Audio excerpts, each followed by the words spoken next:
Hi, I'm Leigh Hall, and welcome to this video, our second in a series on 90-day dissertating. And I am here with Lori Prang, a doctoral student in business economics. And Lori's going to talk to us a little bit about why she decided to do this 90-day dissertating challenge that she essentially created and set up for herself. She's going to share with us a little bit about the benefits and some of the challenges that she's overcome. So the way I thought of it was I was essentially designing a course for myself. Because I had already taught, I knew a lot about learning outcomes. I thought in terms of, okay, so if I was teaching myself how to write a dissertation, how would I go about doing it? And that's part of also where 90 days comes from. It's not just thinking in terms of transitioning into a new way of working. It's also, that could be a reasonable amount of semester before a final exam. And so I went and looked at several books about pedagogies for dissertations. This one's actually edited by my MEd thesis, my Master's of Education supervisor, Cecile Badenhorst. And there's a lot of talk in here about crossing conceptual thresholds. And that's what I realized living with my dissertation day in and day out for 90 days straight. That's really what was happening. My learning outcome was a bit about how to become a daily writer, although I'd blogged for years. So that I already had. More of it was how to cross over into understanding my research and really how do I code and analyze it and identify new things to write about. So that book really kind of, things clicked for me. And then I also, when I started to think about sharing, I also thought in terms of, well, I wish I had a writing group, but we're new to this city, so I didn't have anybody. So I did look at this book, Writing Groups for Doctoral Education and Beyond, Innovations in Practice and Theory. And they did talk about the community you can get out of that. So I tried to create my own version of it. A really great example of people sharing online is the Shut Up and Write Twitter activity that they do in Australia. Time zones, unfortunately, don't line up for me. But that's also where I started getting the thinking around of it. Things all kind of came together within 1 week. And then again, publishing pedagogies for the doctorate and beyond, also by the same authors as the one I just showed.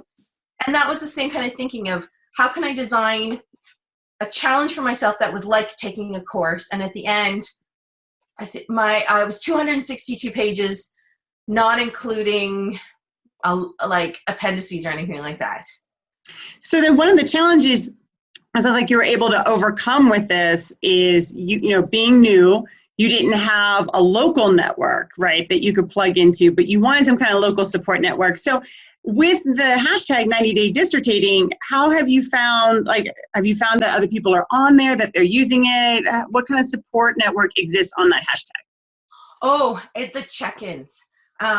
So we were about a month and a half into it, and a family member, this is part of why we moved to the city, a family member had a mental health crisis that was very intense for all of us.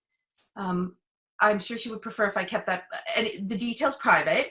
And it took about a week before, as a family, we could kind of come back together and just, okay, how can we support her in this new situation? And I realized that several people, I hadn't been on Twitter, several people were tweeting back to me like, hey, you're not reporting in. And it was the same thing on my private Facebook page. And suddenly I realized, because I'd been sharing, the accountability had built up there that I didn't have before. And I didn't share the personal details, but I was like, you're right, I got derailed for personal reasons that I didn't see coming. And suddenly it was great. It got me back on track. Like you said, how does it work? Well, I find now I'm checking in with other people of, you haven't posted in a while, what's going on? And it's a supportive check-in. Mm-hmm. And I think that's the other part about the 90 days. 90 days is long enough for you to have a challenge. This is something that we try to talk to our students about all the time. You will have a challenge during this semester. So what have you built into your plan as a student that allows you to get back on track? So I think the thing here is knowing if somebody's watching this and they're interested, it is conceivable that something pretty dramatic could happen, something pretty serious could happen that could legitimately prevent you from being able to write for 1 day, 2 days, 1 week, 2 weeks, right? You could have a serious health problem, or a family member could have a crisis that needs your help. And if that happens to you when you're doing this challenge, you don't beat yourself up about it. You start to work, and you can work with this community to sort of think about, how do I get back on track? When do I see myself picking back up and going forward? Is that right? Exactly. Because that was always my frustration with that goal of like writing 500 words per day or anything like that. To me, I found if I never hit that target, I felt worse and worse about myself, where this was more about just trying to continue over 90 days. Mm-hmm. So it's okay if you drop out for a while. So I'll even use this, that the current 90 days one I'm in right now, that I'm trying to then do all my revisions for my committee by Christmas Day. We got hit by bronchitis in the family. We've been down for at least 2 weeks, and just nobody, you know, that test they have of, you have the flu when you wouldn't get off the couch to get the $20 bill off the floor. That's how I've been feeling. But it's okay, because I know today is day 70 or 70 days left. Mm-hmm. I can get back into it. There's still 70 days. As opposed to, oh my gosh, I've not hit my 500 word target, and that's it. It's all over.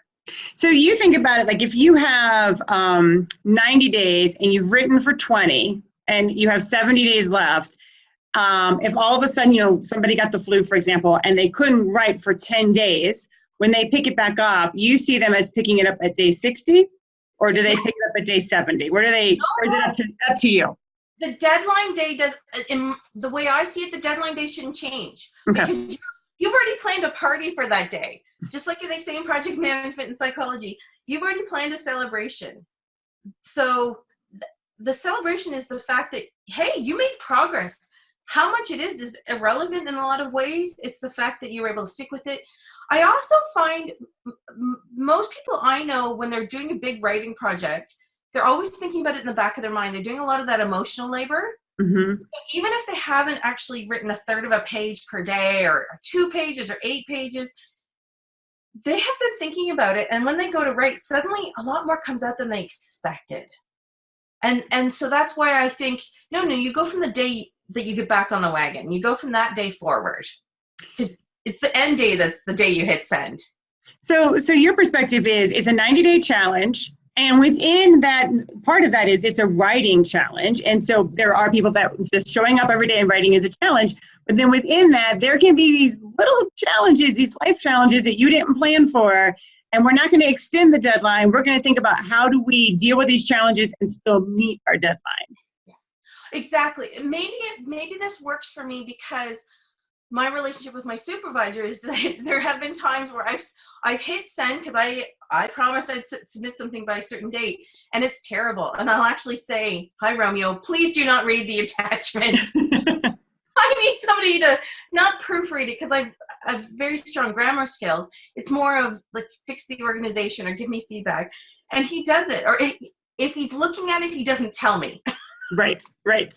And so by having that commitment, for the example, the July 1st one, it was like, okay, I'm hitting send. I think the discussion chapter is terrible, but I've submitted something. And he was like, that's great. That's exactly what you need to do. So you've talked a little bit about the challenge aspect, and I suspect that there's lots of benefits that you get out of these little challenges that pop up. But do you have a specific benefit that you've gotten from doing this that you can share that we haven't talked about yet? Some days have been really high amounts of writing, which has really, really surprised me, and has made me feel more capable. Suddenly, because most of my life I've heard, oh, you should write a book on that. You should write a book on that. Mm-hmm. And suddenly for the first time, I'm like, yeah, I think I could write books. Now, mine are all nonfiction, and that's part of why I'm doing a doctorate, so that way I can do things that I'm particularly passionate about, what roles libraries play in helping communities be more economically vibrant. But suddenly I see myself being able to do that, to do more than blog posts or journal articles, but whole books, which I know I hadn't seen myself before. Cool, great. All right, well, I will link, if you're not familiar with the hashtag Get 90-Day Dissertating, that is linked in the notes. I will also link to Shut Up and Write if people want to check that out. All right, well, thank you, Lori, very much. We appreciate it.